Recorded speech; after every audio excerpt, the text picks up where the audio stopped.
आंख वाली बहू। घनश्याम और सुनीता को एक बेटा और बेटी थे। बेटे का नाम था अक्षय और बेटी का नाम था खुशबू। अक्षय की शादी हो चुकी थी और अक्षय की पत्नी का नाम अदिति था। अदिति घर के सारे काम दौड़ दौड़ कर करती थी। दिन में सोना तो जैसे उसने कभी सीखा ही नहीं था। रात को भी सोती तो ऐसी कि नींद की जरा सी आहट पर जाग जाती। वो क्या है ना, अदिति को घर के सब लोगों पर नजर रखने की बुरी आदत थी, इसलिए उसका दिमाग हमेशा कुछ न कुछ खुराफात सोचता ही रहता था। घर में चाहे कोई कुछ भी करे, लेकिन अदिति को उस बारे में पता रखना, फिर उस पर कमेंट करना, इन दोनों ही बातों का बड़ा शौक था। इसकी वजह से बेचारे घर वाले बुरी तरह से परेशान थे। कोई भी काम करते हैं तो डर डर कर किया करते, ये सोचकर कि पता नहीं अदिति को पता चल गया तो वो क्या क्या सुनाएगी। हाँ यार, आज कॉलेज छोड़कर मूवी देखने चलेंगे। नहीं नहीं, मैं घर में किसी को कुछ नहीं बताऊंगी। हाँ, मम्मी से कहूंगी कि कॉलेज में एक्स्ट्रा क्लास है और बस उसके बाद सीधे मूवी और बाहर कुछ खा पी कर ही घर आएंगे। तभी पीछे से अदिति वहां पर आ जाती है। कहाँ जाने का प्लान बन रहा है खुशबू मैडम, और वो भी घर वालों को बताए बिना? अरे भाभी आप? हाँ मैं यहाँ, और मैंने तुम्हारी सारी बातें सुन ली है। कॉलेज के बहाने पिक्चर जाने का प्लान बना रही हो ना तुम? भाभी, अब आपसे तो कोई नहीं बच सकता। मुझे लगा कि आप घर पर नहीं है, इसलिए छुपकर अपनी सहेली से बात कर रही थी। आप भी ना कहीं से भी टपक जाती हैं। ठीक से बात करो मुझसे। अभी जाकर मम्मी पापा जी को बता दूंगी कि आपकी बेटी कॉलेज के बहाने अपने दोस्तों के संग फिल्म देखने चली है। अरे नहीं नहीं भाभी, ऐसा प्लीज मत करना। आप जो बोलेंगी मैं वो करूंगी, लेकिन प्लीज मम्मी पापा को कुछ मत बताना। अगले दिन सुबह के वक्त। क्या बात है पापा, इस तरह चुपचाप क्यों बैठे हैं? आपकी तबीयत तो ठीक है ना?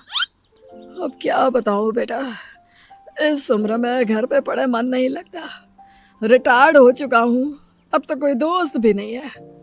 ये बात तो सही है पापा, इस उम्र में मन लगाना वाकई में बहुत मुश्किल होता है। आप कहे तो मैं आपको कहीं घुमाने लेकर जाऊं? क्या पापा जी, अब अपने बेटे से तो झूठ मत बोलिए। मतलब मैंने क्या झूठ बोला? मैंने देखा था पापा जी, सुबह सुबह जब आप मॉर्निंग वॉक करने जाते हैं, पार्क में कम से कम 10 से 15 दोस्त हैं आपके। किस तरह हंसी ठिठोली कर रहे थे आप सब। सब देखा था मैंने। हाँ दीदी ठीक है बेटा, है मेरे दोस्त, बहुत सारे दोस्त हैं। मैं तो बस ऐसे ही उदास बैठा था, थोड़ा सर में दर्द हो रहा था ना, इसलिए। मेरी नजरों से कुछ नहीं बच सकता पापा जी, सब जानती हूँ मैं। मेरी ना तीनों आंखें खुली रखती हूँ। लेकिन बेटा, वो सारे दोस्त सुबह के वक्त मिलते हैं, उसके बाद तो सारा दिन बोर हो जाता हूँ ना मैं। पापा जी, मैं बताती हूँ आपको क्या करना चाहिए। किसी एनजीओ से जुड़ जाइए और उनके साथ काम करिए। इस तरह घर में सारा दिन खाली बैठे रहने से क्या होगा? लेकिन अदिति, अगर पापा को एनजीओ के साथ काम करने में कोई इंटरेस्ट नहीं है तो वो क्यों करेंगे? मैंने कहा ना, पापा जी के लिए वही बेस्ट है। मेरी जान पहचान का एक एनजीओ भी है, मैं वहाँ पर बात कर लेती हूँ। पापा जी, आप कल सुबह उठकर वहाँ चले जाना, आपका मन लगा रहेगा। कुछ दिनों बाद। माँ, वो मेरी कॉलेज में ना एनुअल फंक्शन है, तो मुझे एक नया ड्रेस खरीदना था। प्लीज मुझे कुछ पैसे दे दीजिए। खुशबू, अभी पिछले महीने ही तो तुझे इतना सुंदर ड्रेस दिलवाया था, वही पहन ले बेटा। मम्मी, वो ड्रेस तो मैं अपनी दोस्तों के सामने पहले ही पहन चुकी हूँ, मेरी फ्रेंड की बर्थडे में। अब फिर से एनुअल फंक्शन पे वही ड्रेस पहनूंगी तो अच्छा लगेगा क्या?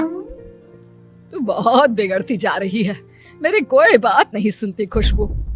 मम्मी जी, मैं तो कहती हूँ खुशबू का थोड़ा ध्यान रखिए, कहीं ऐसा ना हो कि आपकी बेटी बिगड़ जाए।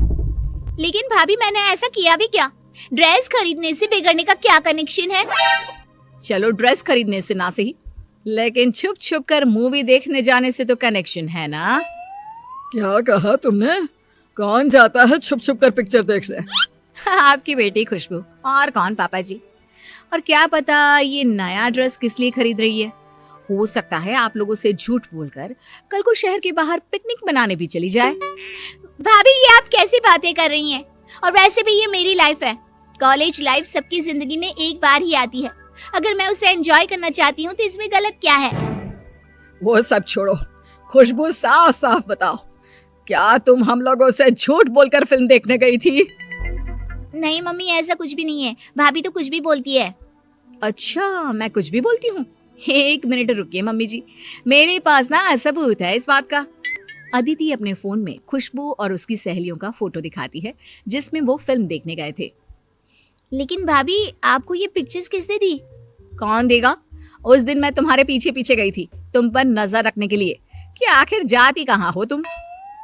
बहू माना कि खुशबू अपनी सहेलियों के साथ फिल्म देखने गई थी, लेकिन इस तरह उसका पीछा करके उसकी जिंदगी पर नजर रखना ये तो अच्छी बात नहीं। हाँ बेटा, तुम सब लोगों की जिंदगी में इतनी दखल अंदाजी क्यों करती हो? तुम्हें क्या लगता है तुम सबको कंट्रोल कर सकती हो? कंट्रोल नहीं, इसे नजर रखना कहते हैं पापा। मैं ना अपनी सारी आंखें खोल कर चलती हूँ। अरे कल को कोई गड़बड़ ना हो, बस इसलिए। हाँ, आप लोगों को तो हर बात का बुरा लगता है। कुछ दिनों के बाद अक्षय अपने ऑफिस से काफी देर से लौट कर आता है। क्या बात है, रात के 10 बज गए, वैसे तो आप 6 बजे तक आ जाते हैं, आज इतना लेट कैसे हो गए? कुछ नहीं अदिति, वो बस ऑफिस में थोड़ा काम ज्यादा था इसलिए देर तक रुकना पड़ा। कोई बात नहीं भैया, कभी कभी चलता है। वैसे भी ये आपकी लाइफ है, अगर आप काम के अलावा भी अपने लिए कुछ करें तो इसमें प्रॉब्लम नहीं होनी चाहिए किसी को। हाँ हाँ खुशबू, तुम तो अपने भाई की साइड लोगी ही, क्योंकि तुम भी तो यही सब करती हो ना। भाभी, मेरे कहने का वो मतलब नहीं था। और वैसे भी आप क्यों नाराज हो रही हैं? भैया ऑफिस से काम करके सीधे घर ही तो आ गए हैं ना। वो क्या है ना खुशबू, तुम्हारे भैया मुझे पागल समझते हैं, मुझे सब पता है। ये अपने दोस्तों के साथ पिछले 3 घंटे से आवारागर्दी करके घर आए हैं और यहाँ मुझसे झूठ बोल रहे हैं कि ऑफिस में काम ज्यादा था। मैं झूठ नहीं बोल रहा हूँ। हाँ, ये बात सही है कि 9 बजे फ्री हो गया था, उसके बाद कुछ देर अपने दोस्तों से बातें करने लग गया और हम लोग कॉफी पीने चले गए थे, बस। इसी को तो अपने दोस्तों के साथ आवारागर्दी करना कहते हैं।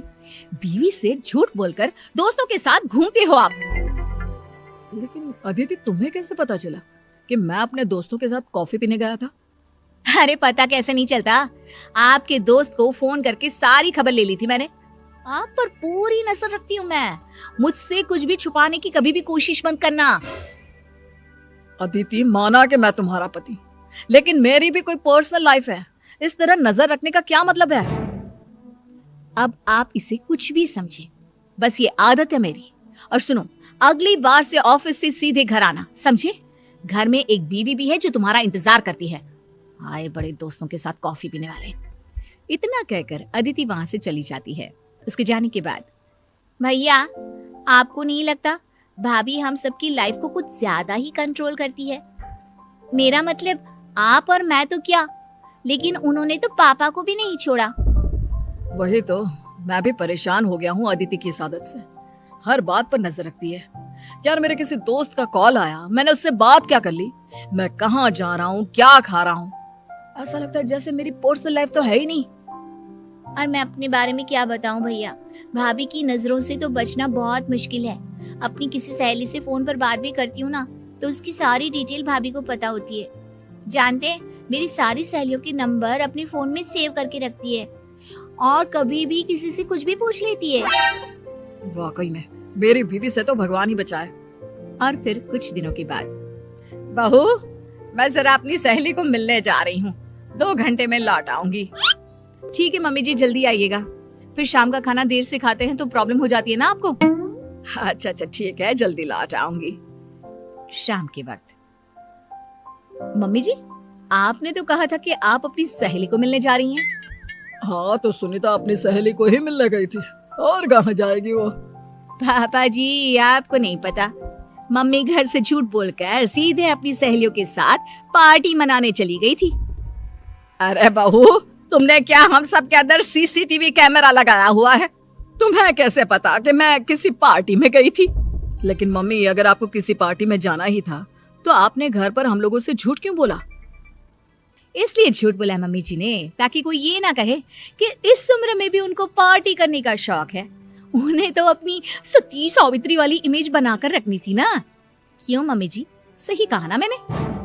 अरे नहीं नहीं बेटा, ऐसी कोई बात नहीं है, तुम गलत समझ रही हो। मम्मी जी आपने जो किया वो ठीक, लेकिन अगली बार से ध्यान रखिएगा, शाम के 5 बजे तक घर आ जाया कीजिएगा। वो क्या है ना, शाम को मुझे भी तो पार्क में घूमने जाना होता है और फिर देर से खाना खाकर आप परेशान होती हैं, रात भर पेट में दर्द होता है और बार बार मुझसे दवाई मांगती है। इसलिए अगली बार ध्यान रखिएगा। अरे बहू, तुम तो जासूस की तरह नजर रखती हो। एक बार मेरी बात तो सुन लो, अपनी ही कहीं जा रही हो। अरे इसमें नजर रखने वाली क्या बात है? मैं तो आप सबका ख्याल रखती हूँ ताकि कल को कोई प्रॉब्लम ना हो।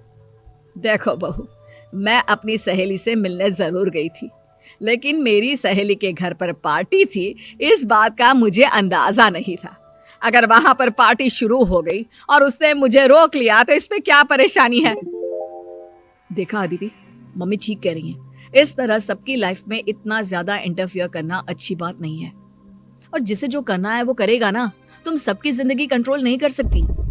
अरे इसे जिंदगी कंट्रोल करना थोड़ी ना कहते हैं, इसे तो केयर करना कहते हैं। भाभी, केयर करना उसे कहते हैं जिससे सामने वाला इंसान भी खुश रहे। लेकिन आप जो करती हैं ना, उससे प्राइवेसी में दखल अंदाजी करना कहते हैं। और एक बात ध्यान रखिएगा भाभी, कोई भी इंसान किसी दूसरे की लाइफ को कंट्रोल नहीं कर सकता। तो आप भी वो कोशिश मत करिए, क्योंकि अगर आप ऐसा करेंगी ना तो सिर्फ रिश्ते खराब होंगे। खुशबू ठीक कहती है, तुम बहुत अच्छी हो अदिति। बस ये सब लोगों पर अपनी नजर रखना और उनको बात बात पर टोकना बंद कर दो। अब अदिति की आंख खुल जाती है। अपनी इस आदत की वजह से सब लोगों के मन में अपने बारे में ये सोच देखकर वो अपने आप को बदलने का सोच लेती।